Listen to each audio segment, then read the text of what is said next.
Hey everybody, how's it going?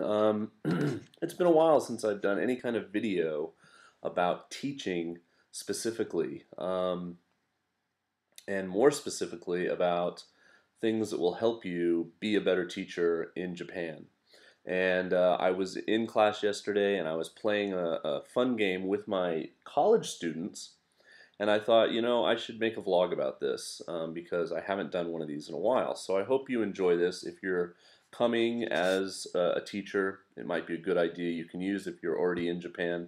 Maybe you do something similar. Leave a comment, let me know. Um, and hopefully I can post a vlog like this every now and then, and it will help out people. I know recently I was talking to another JET teacher.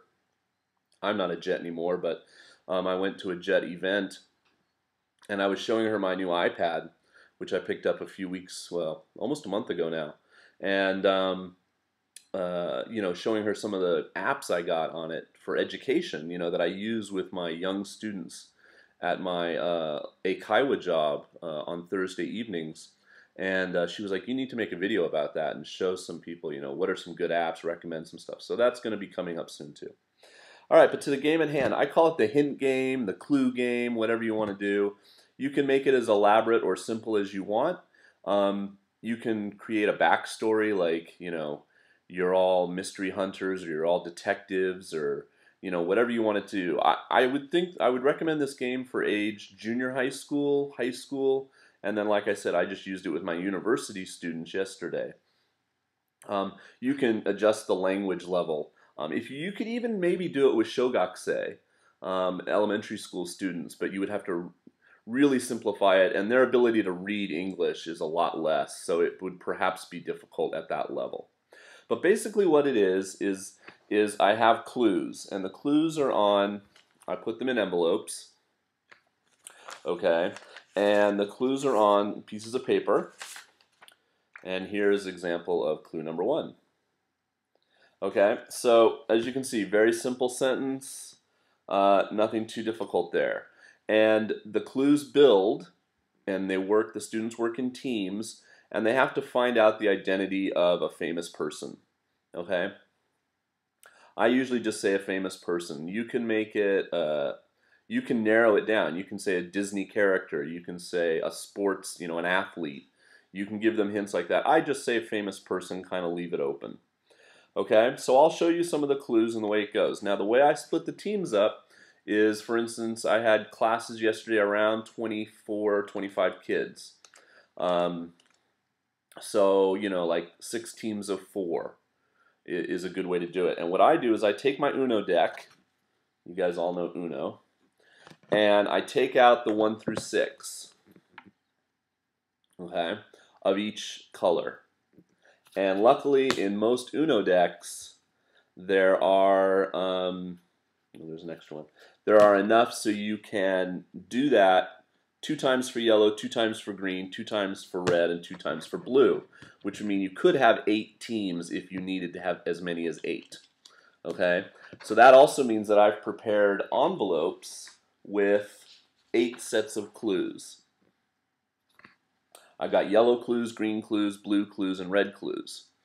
Now, there's a lot of prep for this game. Okay, you have to do a lot of work to make the game at first, but after that you can reuse it quite a bit, especially if you teach a lot of classes or have many schools as an ALT. It really does sometimes benefit you to put the work in ahead of time and then have a game that you can use. And I played this game last year. You can't really play it twice in a semester or twice with the same class unless you want to really do some work and make up all new clues. But you can play it once a year. Certainly the students who had my same class last year when they were freshmen, I played it with my Ninensei, my second year college students, yesterday. They don't really remember for a whole year ago who the person was, and I made up a new second person. You can to teach them how to play and to play it twice. Yesterday it took me about 25 minutes of class time. And these were students that for most part had never played it before. So 25 minutes to a half an hour perhaps. It can be less, it can be a little bit more, depending on how quick your kids take to it. All right, so you've split them up. They're in groups. You hand out these cards. So you explain that this person is going to come up to the desk first, and they will be given the first clue, and this person will come up second, and they just shuffle these cards and pass them out. So if you have a team of 4, each person can go at least once, and then 2 people will go twice, and they can jonk in and decide that for themselves. Then what happens when they come up? Okay, the first time I play, I give them I make this little list for myself, and I give them a very easy word in Japanese, and they have to tell me the English. I know it sounds childish, but it's kind of fun, and it's very quick, and it makes them have to do something to get the clue. So you're just not handing out clues. So I say Ringo, they say apple. I say Chairo, they say brown. I say Skue, they say desk. I say Atama, they say head. I say Ohayo gozaimasu, they say good morning. I say, anything you can think of. Neko, they say cat, just have a few categories so you can, and I can do this very quickly. I've been, in Japan a long time. So they come up, they hand me, if they want clue number 3, right? They hand me this card, and I give, I say, okay, Natsu. They say summer. I say okay, and I give them a slip of paper. Okay. So I'll show you. The first one's pretty easy. Okay. So this is clue number 1. Okay. Clue number. Let me see if I have them all here. Clue number 2. Okay. Clue number 3.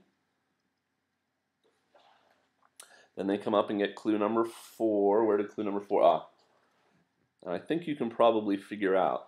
And then they get clue number 5. Now, in my mind, there's only pretty much 2 people this could be, especially if my students know me. I talk about comic books all the time. It can either be, all those clues fit either Superman or Spider-Man. It could be either person. So if they want to write down, they have to write down their answer on a little slip of paper and bring it up. Number the teams: team 1, team 2, team 3, team 4, or green 1, green 2, green, red 1, red 2. And they have to write it down and bring it up. If they want, the fastest team with the right answer is the champion. If they want to take a chance after clue number 5 and write down Spider-Man and not wait for clue number 6, they can do that. I let them do that. But most kids want to see all 6 clues because they're Japanese. Okay, and then of course clue number 6 really makes it obvious. Okay, and that it's Spider-Man. But here's some interesting things. In the Spider-Man movie, which is the way almost all Japanese kids relate to the Spider-Man character, her name is MJ most of the time. And kids know her, Japanese kids know her as MJ. So when they see Mary Jane, they don't quite make that correlation. But most kids don't know who Superman is, because Superman hasn't had a really popular movie in the past 5 years. So every team guessed Spider-Man yesterday. Some did it quicker than others. So you just have to see how that goes. So I deliberately made them ambiguous up until clue number 6, which I think makes it then definitive. But you can structure it the way you want. Now the second one I did, I'll show you again an example. Okay, so clue number 1 is clue number 2. Now I actually wrote the little number on here to help me out. Clue number 3, very specific clue, which I would change if I did it again. Now, some of you probably already think you know who it is, and it is who you think it is.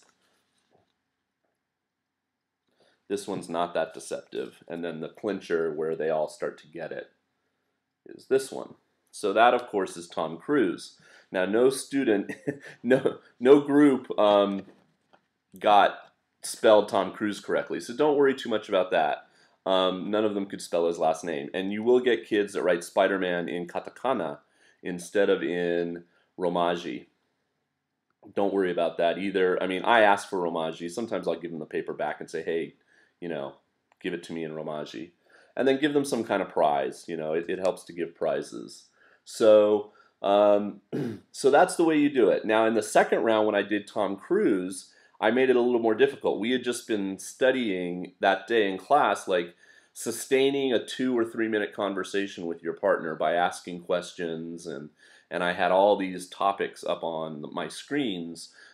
Food, travel, job, family, hometown.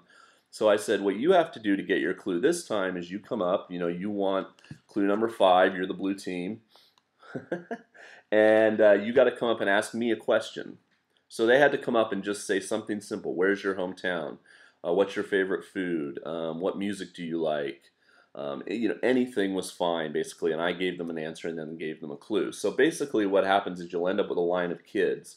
The great thing is if you're a jet and you're an ALT and you can do this in a team teaching situation, you can have like 2 lines going, and your JTE can help you give out clues. And of course she can, or he, the homeroom teacher, can hand these out. Now if you wanted to play it with really younger kids, you would have to make the clues even simpler, like he's small, he's yellow, his best friend is Ash, he says Pika, or something like that, for Pikachu.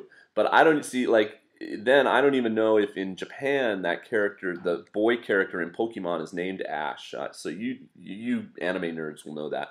But so just be careful who you pick. Try not to make it too obscure. If you pick somebody really easy like Obama, or something, you don't want them to guess it too early. And then the kids will line up the clues and talk amongst themselves in their groups, and it really is a fun activity. It gets their brains thinking. They all have to come up and ask a question or something to get a clue. Some of them have to come up twice.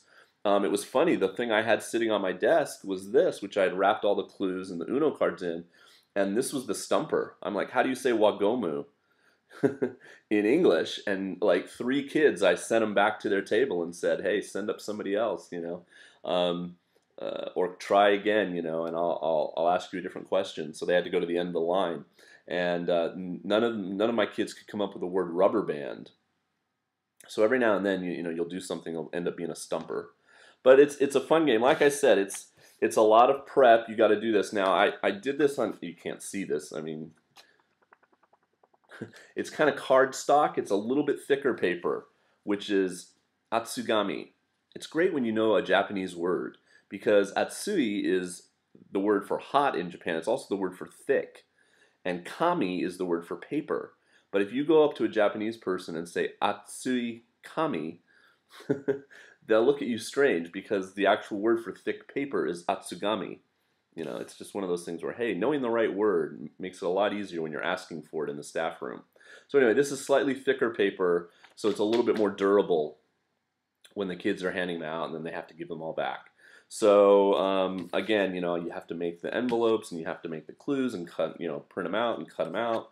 The numbering thing with Uno helps, and then like I said, I did this just to remind myself of things I could ask them. So it's a little bit of prep, but like I said, now I just put it all back together and put it in a drawer, and in a year I can pull it out and play it again, and maybe I'll think of another person. And they really enjoyed it. They had a fun time playing. So that's a game. Throwing it out there. If you have a similar game or something and you want to tell us about it, leave a comment.